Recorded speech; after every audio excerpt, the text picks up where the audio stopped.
Megastar Chiranjeevi నటించిన మన శంకర వరప్రసాద్ గారు సినిమా 25 రోజుల థియేట్రికల్ రన్ కంప్లీట్ చేసుకుంది. ఆల్ టైమ్ రీజనల్ ఇండస్ట్రీ రికార్డును నెలకొల్పింది. జనవరి 12న విడుదలైన ఈ చిత్రం మొదటి వారంలోనే రూ. 292 కోట్లు రాబట్టి సత్తా చాటింది. 15 రోజుల్లో 358 కోట్ల రూపాయలు వసూలు చేసింది. తాజాగా 25 రోజుల వసూళ్ల వివరాలను చిత్ర బృందం అధికారికంగా ప్రకటించింది. అనిల్ రావిపూడి దర్శకత్వంలో నయనతార కథానాయికగా నటించిన ఈ చిత్రంలో వెంకటేష్ కీలక పాత్రలో మెరిశారు. మెగాస్టార్ చిరంజీవి మన శంకర వర ప్రసాద్ గారు సినిమాతో మరో సంక్రాంతి బ్లాక్ బస్టర్ అందుకున్నారు. అనిల్ రావిపూడి డైరెక్ట్ చేసిన ఈ ఫ్యామిలీ ఎంటర్టైనర్ ప్రాంతీయ సినిమాల్లో all time industry record create చేసింది. జనవరి 12న విడుదలైన ఈ చిత్రం సక్సెస్ఫుల్ గా 25 రోజుల థియేట్రికల్ రన్ పూర్తి చేసుకుంది. ఈ సందర్భంగా ఇప్పటివరకు వచ్చిన కలెక్షన్స్ వివరాలను చిత్ర బృందం అధికారికంగా వెల్లడించింది. మన శంకర వరప్రసాద్ గారు చిత్రం 15 రోజుల్లో వరల్డ్ వైడ్ గా రూ.358 కోట్లకు పైగా వసూళ్లు రాబట్టున్నట్లు మేకర్స్ ఆ మధ్య అఫీషియల్ గా అనౌన్స్ చేశారు.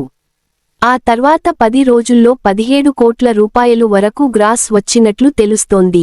ఓవరాల్ గా 25 రోజుల్లో 375 కోట్ల రూపాయలు గ్రాస్ కలెక్షన్స్ సాధించినట్లు తాజాగా సోషల్ మీడియాలో పోస్ట్ పెట్టారు.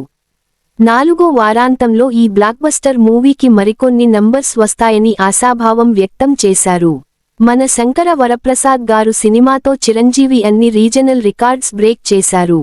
ఈ చిత్రం రూ.400 నుండి 500 కోట్ల వరకు కలెక్ట్ చేస్తుందని నిర్మాతలు ఆశించారు. కానీ 25 రోజుల్లో 375 కోట్ల రూపాయలు వచ్చాయని ప్రకటించారు. 400 కోట్ల రూపాయలు మైల్ స్టోన్ మార్క్ అందుకోవాలంటే ఇంకా 25 కోట్ల రూపాయలు వసూలు చేయాల్సి ఉంది. కాకపోతే మరికొన్ని రోజుల్లో ఓటీటీలో స్ట్రీమింగ్ అవుతుందని వార్తలు వస్తున్న తరుణంలో చిరంజీవి సినిమా 400 కోట్ల క్లబ్లో చేరడం సాధ్యమేనా అనే సందేహాలు వ్యక్తమవుతున్నాయి.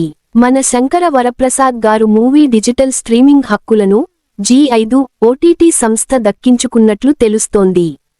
ఫిబ్రవరి 11వ తేదీ నుంచి డిజిటల్ స్ట్రీమింగ్ చేయనున్నట్లు టాక్ వినిపిస్తోంది. దీని ప్రకారం మరో 6 రోజుల్లో ఓటీటీలోకి వచ్చే సినిమాకి ఇంకో 25 కోట్ల కలెక్షన్స్ వచ్చే అవకాశాలు తక్కువే ఉన్నాయని ట్రేడ్ వర్గాలు పేర్కొన్నారు.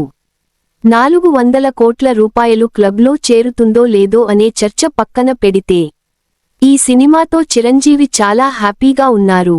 మెగాస్టార్ పేరిట రీజనల్ ఇండస్ట్రీ రికార్డ్ ఉన్నందుకు మెగా అభిమానులు కూడా ఫుల్ ఖుషీలో ఉన్నారు.